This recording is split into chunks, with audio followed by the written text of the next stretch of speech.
Okay, so now we're walking To the front. and Margaret was just showing you the backyard of her home, where we're going now, right? Yes. So this is Bayside Drive, and we're making a right turn. And this end unit is 1220H. That's not Loretta's. The next one is Loretta's. No.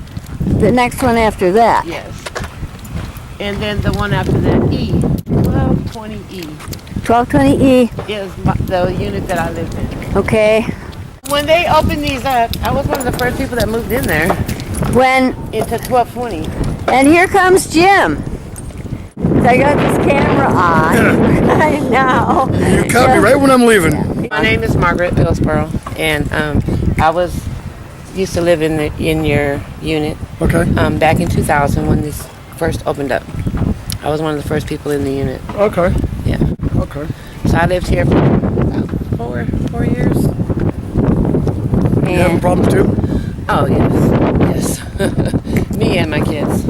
Yeah. So are my kids too. Yeah, I got COPD, I got arthritis, I got all variety of stuff. My kids, my daughter has learning disabilities. She's got breathing problems. She's got hypertension problems. The whole 9 yards. And so when I first moved in, I was pregnant with her. So she's 13 now. So Jim, we're thinking it might be the house. Well, yeah, I've heard several other stories about people living somewhere else where other people used to live, and all of a sudden now those people are having problems, and people living there now are having the same exact problems. Right. You know, you hear it through the grapevine. You know, I'm glad that you two met. my wife would love to meet you Yeah, I would definitely love to talk with her, because she's got especially with the kid. Yeah, they got some issues now that they never had before. I have issues now my doctors can't diagnose. Yeah. So And now my wife's going through some issues now that they're not sure how they're going to I've be. never had issues with my health ever until I moved to Serrano. Well, I had issues with my health before, and I had a disease that I didn't know I had when I moved here.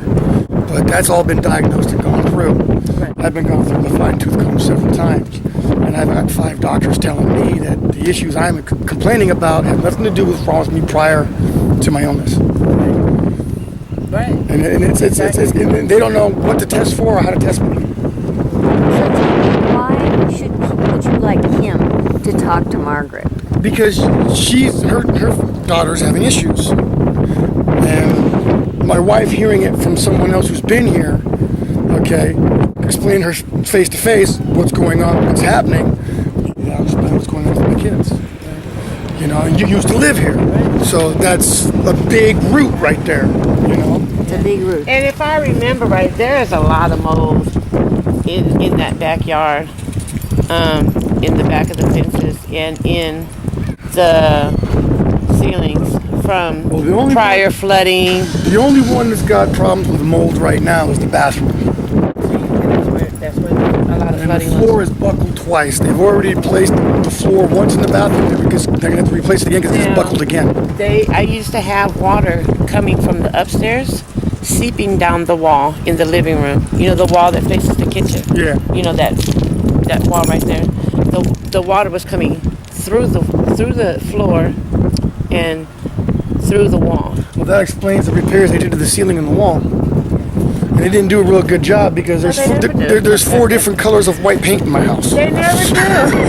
They never do a complete job. And it's always something they have to come back and fix a couple years later. And there's spots in my house where there is no paint. There's just stuck up with plaster. Wow, really? Yeah.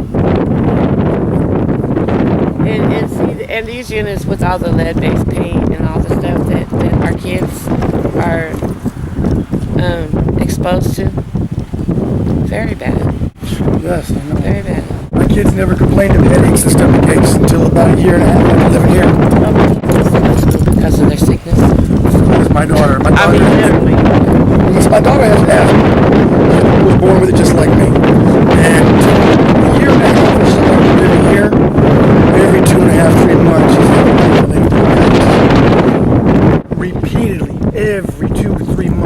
missing 2 or 3 days of school. And she never had that problem before. How old is she? She's 11.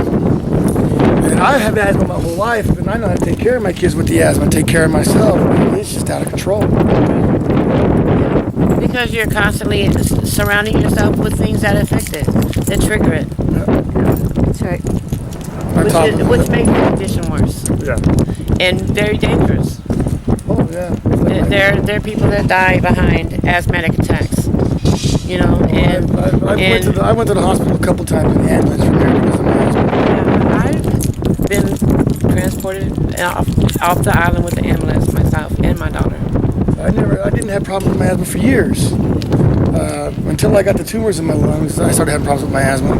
But then the tumors went away. I have complications with that. But now my asthma is completely under control.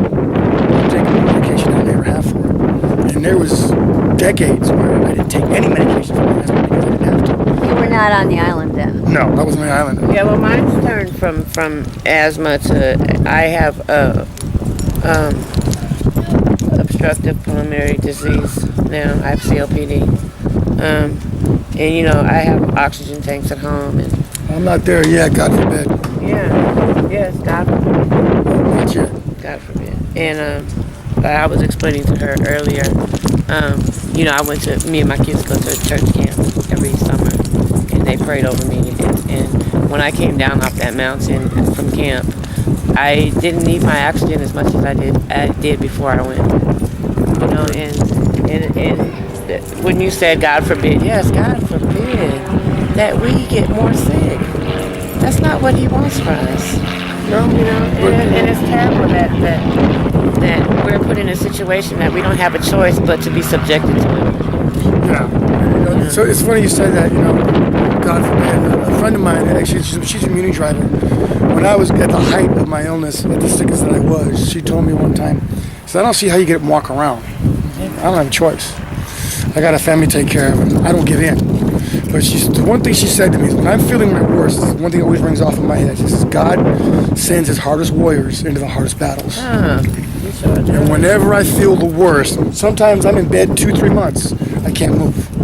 And I remember that, and it just gets me through it sometimes.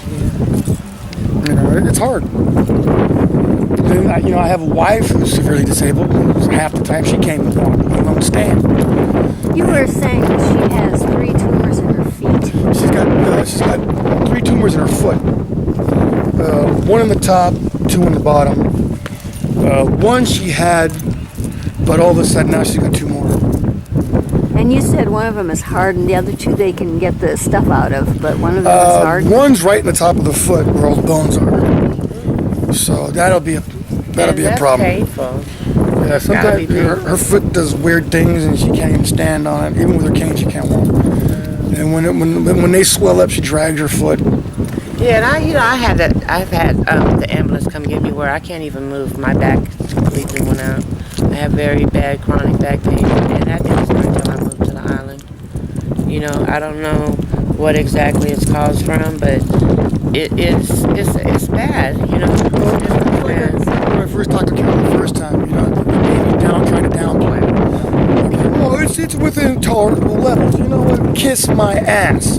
Anybody knows one thing: long-term exposure to anything, no matter what it is, It's gonna have some. you're gonna have some side effects. It's just the way it is. And, it's okay. Yeah, For years they've been saying that, and during that time they stated that people have experienced long-term exposure.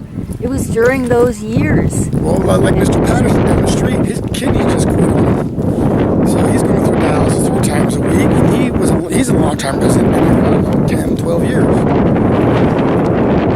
I got another friend of mine who lives around the corner. He's complaining of COPD, and stuff else now. And with my lung problems, with my asthma, I don't know. I don't need to go through that. There have to be 15 people that I've spoken with. It's not I good. mean, and I haven't spoken to all 2,000, but out of the smallest number I've spoken with, it's a large percentage.